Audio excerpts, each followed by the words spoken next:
राधे कृष्ण। ओम श्री गुरुभ्यो नमः। श्रीमन्नारायणीयम दशकम नंबर 45 बाललीला tune Sandra.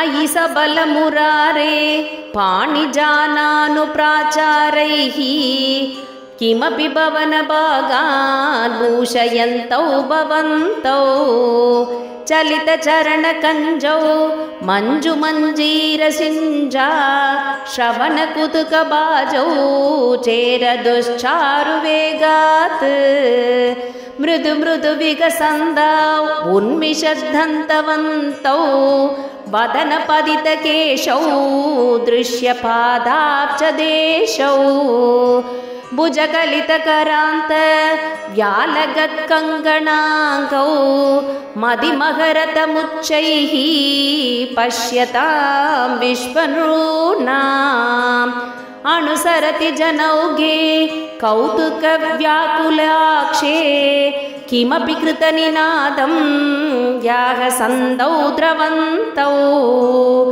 वलितवदन पद्मं पृष्ठतो दत्तदृष्टि किमिव न विददाते कौतुकं वासुदेव धृतगतिषु पदन्तौ उत्थितौ लिप्तपङ्कौ दिवि मुनिपिरपङ्गैः सस्मितं वन्द्यमानौ धृतमतजननीभ्यां सानुकम्पं गृहीतौ मुहुरपि परिरब्धौ द्राग्युवां चुम्बितौ च स्नुतकुच परमङ्गे धारयन्ती भवन्तं तरलमति यशोदा स्तन्यदा धन्यधन्या कपटपशुपमध्ये मुक्तहासाङ्कुरं ते दशनमुकुलहृद्यं वीक्ष्य वक्त्रं जहर्ष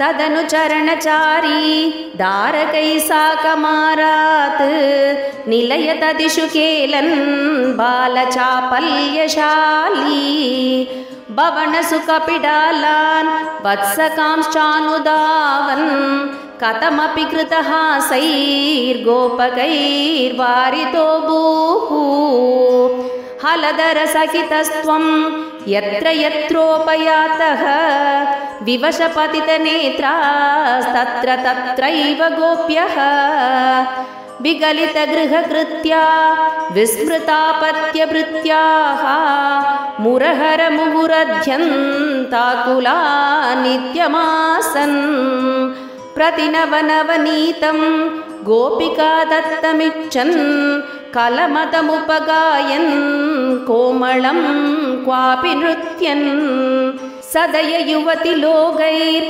अर्पितं सर्पिरश्नन् क्वचन नवविभक्वं दुग्धमप्याविभस्त्वं मम खलु बलिगेहे याचनं जातमास्ताम् इह पुनरपलानाम् अक्रतो नैव कुर्वे इति विहितमधिः किं देवसन्त्यज्य याञ्चां तदिकृतमहरस्त्वं चारुणा चोरनेन तव दधिकृतमोषे घोषयोषा जनानाम् अपजतघृतिक्रोशो नावकाशं न शोकः हृदयमपि मुषित्वा हर्षसिन्धौ न्यदास्त्वं स मम शमयरोगान् वादगेहातिनाथ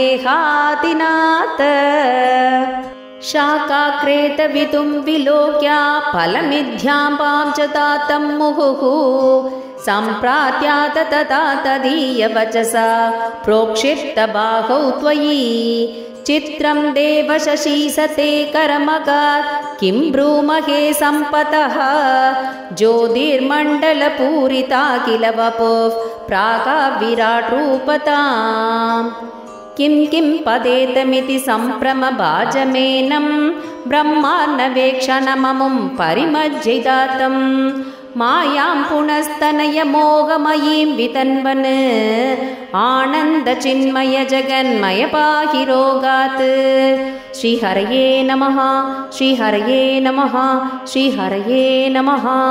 सर्वत्र गोविन्दनाम संकीर्तनं गोविन्द गोविन्द। राधे कृष्ण।